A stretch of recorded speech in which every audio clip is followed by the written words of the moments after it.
Hello everyone, welcome to our channel Kalyani's family vlogs. నేను మీ కళ్యాణి. ఏంటి మీ పిల్లలు కూడా చికెన్ పాప్కార్న్, కేఎఫ్సి చికెన్ కావాలి అంటూ అడుగుతున్నారా? మరి వాళ్ళు అడిగారని బయట నుంచి ఎక్కడ పడితే అక్కడ కొనుక్కొని తెచ్చి వాళ్ళకి పెట్టామంటే ఈ రోజుల్లో మనం చాలా వింటున్నాం కదా. ఎందుకంటే ఈ డీప్ ఫ్రై ఐటమ్స్ ఏవైనా తీసుకునేటప్పుడు బాగా ఆలోచించాలి. పిల్లలకి అసలే ఎటువంటి ఆయిల్తో వీటిని ప్రిపేర్ చేస్తారో ఏమో అన్న ఆ టెన్షన్ అనేది కొంచెం మదర్స్కి అయితే ఉంటుంది. సో అందుకే మనం ఇవాళ ఇంట్లోనే ఈజీగా వీటిని ఎలా ప్రిపేర్ చేసుకోవాలో చూపించేస్తాను. ఇక్కడ నేను ఫ్రైడ్ చికెన్ కోసం 1 కేజీ చికెన్ని బోన్స్తో ఉన్నది తీసుకున్నాను. అలాగే చికెన్ పాప్కార్న్ కోసం బోన్లెస్ చికెన్ చిన్న చిన్న పీసెస్ని తీసుకొని మంచిగా ముందు వాష్ చేసి పెట్టుకోవాలి. ఇప్పుడు దీంట్లోకి అల్లం వెల్లుల్లి పేస్ట్ని అయితే ప్రిపేర్ చేసుకోవాలి. ఇది ఫ్రెష్గా ప్రిపేర్ చేసుకోవాలి, అంతేగాని 10 రోజుల ముందు ప్రిపేర్ చేసుకుని ఫ్రిడ్జ్లో పెట్టుకునే పేస్ట్ని అయితే అస్సలు వాడొద్దు. నేను ఇక్కడ అల్లం వెల్లుల్లితో పాటు పచ్చిమిరపకాయలు కూడా వేసి కొంచెం పేస్ట్ చేసేసాను అనమాట. కారం అయితే ఎక్కువ వేయాల్సిన అవసరం లేదు. మిగిలిన మసాలాస్ ఉన్నాయి కదా, ఉప్పు, పసుపు, కొంచెం కారం మన టేస్ట్కి సరిపడా వేసుకొని వీటిని బాగా చేతులతో మ్యారినేట్, అంటే మసాలాలు చికెన్ ముక్కలకి పట్టేలాగా మంచిగా చేతితో మ్యారినేట్ చేసి దీన్ని ఒక అరగంట నుంచి గంట పాటు బయటే మ్యారినేట్ చేసి పెట్టుకోవచ్చు. లేదు మనం ఈవినింగ్ ప్రిపేర్ చేసుకోవాలి అంటే మార్నింగ్ ఇలా మ్యారినేట్ చేసి పెట్టుకుంటే కనుక ఫ్రిడ్జ్లో పెట్టుకోవాలి. 1 గంట వరకు అయితే బయట పెట్టుకోవచ్చు. గంట కంటే ఎక్కువ ఉంచాలి అంటే ఫ్రిడ్జ్లో పెట్టుకుంటే బాగుంటుంది.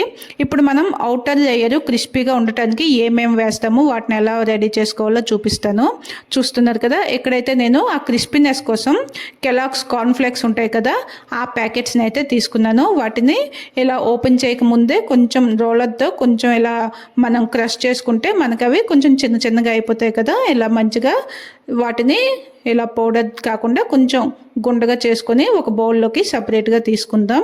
తర్వాత ఇక్కడ మనం చికెన్ని డిప్ చేయడానికి ఫ్లోర్ని తీసుకుంటున్నాను. ఇక్కడ నేను ఎక్కువ క్వాంటిటీలో తీసుకుంటున్నాను కనుక సో స్పూన్ బదులు గరిటెనే యూజ్ చేస్తున్నాను. నేను ఇక్కడ 3 గరిటెల మైదా, అలాగే ఒక 2 గరిటెల కార్న్ఫ్లోర్ వేసి టేస్ట్కి సరిపడా ఉప్పు వేసుకొని కొంచెం పెప్పర్ కూడా వేసి బాగా మిక్స్ చేసుకున్నాను. ఇంకా దీంట్లోనే కొంచెం అంతా ఆరిగానో ఇంకా చిల్లీ ఫ్లేక్స్ వేసుకుంటే మనకి ఆ బయట తినే ఫ్లేవరు, టేస్ట్ అనేది పర్ఫెక్ట్గా బాగా వస్తుంది. లేకపోయినా పర్వాలేదు, చేసేయండి. నెక్స్ట్ ఇక్కడ మనం చికెన్ని డిప్ చేయడానికి ఎగ్స్ని కూడా తీసుకుంటున్నాను. ఈ ఎగ్స్ నుంచి ఎల్లోస్ని సపరేట్ చేసేసి ఓన్లీ ఎగ్ వైట్నే తీసుకుంటున్నాను. మనం ఎల్లోని వేస్తే ఏమవుతుందంటే ఫ్రై చేసేటప్పుడు ఆయిల్ అంతా నొరగగా అయిపోయి మనకి ఆ చికెన్ పీసెస్ అనేవి ఎలా ఫ్రై అవుతున్నాయో మనం అబ్జర్వ్ చేయడానికి కొంచెం అంత కష్టం, కొంచెం ఈజీగా అనిపించదు అనమాట. సో అందుకని చెప్పి ఓన్లీ ఎగ్ వైట్స్నే ఇలా మిక్స్ చేసుకున్నాను. ఇప్పుడు మెయిన్ ప్రాసెస్కి అయితే వచ్చేసాము. దీనికోసం ముందుగా ఆయిల్ని అయితే బాగా వేడి చేసుకోవాలి. వేడైన ఆయిల్ని కొంచెం మీడియం ఫ్లేమ్లోనే పెట్టి ఉంచుకోవాలి. మరి హై ఫ్లేమ్లో పెట్టి చికెన్ అయితే ఫ్రై చేయకూడదు. చూస్తున్నారు కదా, మనం ముందుగా మ్యారినేట్ చేసుకున్న చికెన్ని ఫస్ట్ మనం రెడీగా పెట్టుకున్న పిండి ఉంది కదా, ఆ పిండిలో ఒకసారి మొత్తం చికెన్ పీస్కి ఆ పిండి అనేది పట్టేలాగా బాగా అణిచిపెట్టి పిండిని పట్టించాలి.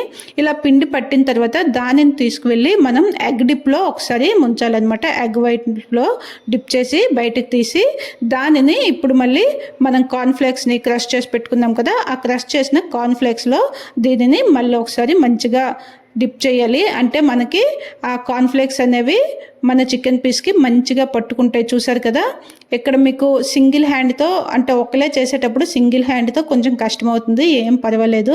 బోత్ హ్యాండ్స్ యూస్ చేసుకొని హ్యాపీగా చేయండి, మంచిగా వస్తుంది. చూస్తున్నారు కదా, సేమ్ ప్రాసెస్ని రిపీట్ చేసుకుంటూ ఈ చికెన్ పీసెస్ని ఆయిల్లో మీడియం ఫ్లేమ్లో 2 వైపులా తిప్పుకుంటూ మంచిగా గోల్డెన్ కలర్ వచ్చే వరకు బాగా ఫ్రై చేసి బయటకు తీసుకుంటే మనకి క్రిస్పీ చికెన్ అనేది రెడీ అయిపోతుంది.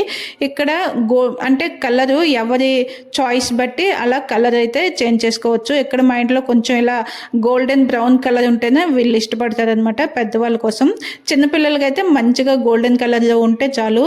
ఇప్పుడు పిల్లల కోసం ఈ చికెన్ పాప్కార్న్స్ని అయితే ప్రిపేర్ చేస్తున్నాను. మనం ముందుగా తీసుకున్న ఎగ్ వైట్ మిక్స్ అయితే ఫస్ట్ క్రిస్పీ చికెన్కి కంప్లీట్ అయిపోయింది. ఇప్పుడు నేను మళ్ళీ ఎగ్ వైట్స్ని మళ్ళీ రెడీ చేసుకున్నాను అనమాట. ఇప్పుడు ఈ చికెన్ పాప్కార్న్స్ని, అంటే ఈ స్మాల్ చికెన్ పీసెస్ని కూడా సేమ్ అలాగే ఫస్ట్ పిండిలో డిప్ చేసిన తర్వాత వాటిని ఎగ్ వైట్లో ముంచి వాటిని తీసుకువెళ్ళి మనం ముందుగా క్రష్ చేసి పెట్టుకున్నాం కదా కార్న్ఫ్లేక్స్ మిక్స్, దీంట్లో ఇలాగే ఒక్కొక్కటి కొంచెం పేషెన్స్గా మంచిగా అంత చికెన్ పీస్కి మొత్తం కార్న్ఫ్లెక్స్ అనేవి పట్టేలాగా చేసి వాటిని ఇలా ఆయిల్లో వేసుకోవాలి. చూస్తున్నారు కదా, ఈ చికెన్ పీసెస్ని కొంచెం మీడియం టు లో ఫ్లేమ్లోనే గ్యాస్ని అడ్జస్ట్ చేసుకొని ఫ్రై చేసుకోవాలి. ఎందుకంటే ఇవి చిన్న పీసెస్ కదా, తొందరగా కలర్ చేంజ్ అయిపోతాయి. సో మనం వీటిని లో ఫ్లేమ్లోనే ఇలా ఫ్రై చేసుకుంటే మంచి గోల్డెన్ కలర్ వచ్చేటప్పుడు చూడడానికి చాలా బాగా అనిపిస్తుంది. ఇంకా అలాగే వీటిని ఫ్రై చేసేటప్పుడు మనకి జాలి ఉంటుంది కదా, జాలీతో ఇలా చుట్టూ ఇలా తిప్పుకుంటూ ఫ్రై చేసామంటే అన్నీ కూడా కరెక్ట్గా ఈవెన్గా సేమ్ కలర్లో అన్నీ కూడా ఒకేలాగా ఈవెన్గా ఫ్రై అవుతాయి. చూసారు కదా, ఇలా ఫ్రై అయిన తర్వాత వాటిని కూడా ఒక ప్లేట్లోకి తీసుకొని పిల్లలకి ఇష్టమైన టొమాటో కెచప్ లేదా మయోనీస్తో సర్వ్ చేయండి. పిల్లలు చాలా ఇష్టంగా ఎంజాయ్ చేస్తూ తింటారు. ఇప్పుడు మీరే చెప్పండి, ఇంత మంచి చికెన్ రెసిపీస్ మనకి రెస్టారెంట్కి వెళ్ళి తినాలంటే ఎంత ఖర్చు అవుతుంది కదా, మనం చాలా మనీ కూడా సేవ్ చేసిన వాళ్ళం అవుతాము. అంతేకాకుండా ఈ రెసిపీ మనం ఇంట్లో చేసి పెట్టడం వల్ల మనకి అంటే బయట ఫుడ్ పిల్లలకి పెట్టాము అనే గిల్ట్ ఫీలింగ్ అయితే మెయిన్లీ మనకు ఉండదు. ఇప్పుడు రెసిపీ మీ అందరికీ చాలా బాగా నచ్చింది కదా, ఇంకెందుకు ఆలస్యం, ఈ సండే ఈ రెసిపీని మీరు కూడా తప్పకుండా ట్రై చేసి మీ పిల్లలకు పెట్టండి. అలాగే మీ ఫీడ్బ్యాక్ని తప్పకుండా నాకు కామెంట్ చేయండి. మరి రెసిపీకి ఒక చిన్న లైక్ చేసి మీకు తెలిసిన చికెన్ లవర్స్కి, క్రిస్పీ చికెన్ వాళ్ళకి ఈ వీడియోని షేర్ చేసి ఛానల్ని సబ్స్క్రైబ్ చేసుకోండి. Thank you for watching.